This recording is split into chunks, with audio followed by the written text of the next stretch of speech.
హైదరాబాద్‌లో కొత్తగా clinic start చేసిన ఈ డెర్మటాలజిస్ట్‌కి నేనెలా పర్సనల్ బ్రాండ్ బిల్డ్ చేశానో చూడండి. ఈ క్లయింట్‌కి ఇయర్స్ ఆఫ్ ఎక్స్‌పర్టైజ్ ఉంది. బట్ క్లినిక్ న్యూ కాబట్టి ఎక్కువ మంది జనాలకు తెలీదు. ఒక ఇంపార్టెంట్ ఫ్యాక్ట్ ఏంటంటే పేషెంట్స్ ఒక డాక్టర్‌ని చూజ్ చేసుకునే ముందు ఆన్‌లైన్‌లో సెర్చ్ చేస్తారు. ఆ మూమెంట్‌లో మీరు కనపడకపోతే మీరు లేనట్టే.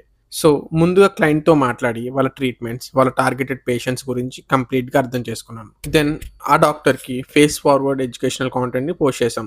ఎందుకంటే డాక్టర్స్ ఎప్పుడైతే కెమెరా ముందుకొచ్చి ఎడ్యుకేషనల్ కాంటెంట్ పోస్ట్ చేస్తారో వాళ్ళకి ట్రస్ట్ అండ్ అథారిటీ బిల్డ్ అవుతుంది. పేషెంట్స్ నేచురల్‌గానే అట్రాక్ట్ అవుతారు. అండ్ పేషెంట్స్ అపాయింట్మెంట్స్ ఇంక్రీజ్ అవ్వడానికి మెటాలో యాడ్స్ కూడా రన్ చేశాం. అండ్ రిజల్ట్స్ ఈ స్ట్రాటజీతో జస్ట్ 1.5 మంత్‌లో 70K న్యూ ఆడియన్స్‌కి ఆర్గానిక్‌గా రీచ్ అయ్యాము. అండ్ 50+ లీడ్స్ యాడ్స్ నుంచి వచ్చాయి. మీరు కూడా కొత్తగా క్లినిక్ స్టార్ట్ చేసిన ఆర్ ఆల్రెడీ స్టార్ట్ చేసిన క్లినిక్‌కి కాంటెంట్ ఎలా క్రియేట్ చేయాలో ఆర్ కాంటెంట్ క్రియేట్ చేయడానికి టైం లేకపోయినా, కెమెరా ముందు ఏం మాట్లాడాలో తెలియకపోయినా, కాంటెంట్ ఎలా పోస్ట్ చేయాలో కూడా కన్‌ఫ్యూజన్‌లో ఉంటే ఐడియేషన్ నుండి scripting, shooting, editing, posting and ads వరకు ఏ టు జెడ్ మొత్తం నేను మా టీమ్ హ్యాండిల్ చేస్తాం. జస్ట్ మీరు చేయాల్సిందేంటంటే వెంటనే నాకు వాట్సాప్ డీఎం చేయండి సరిపోతుంది.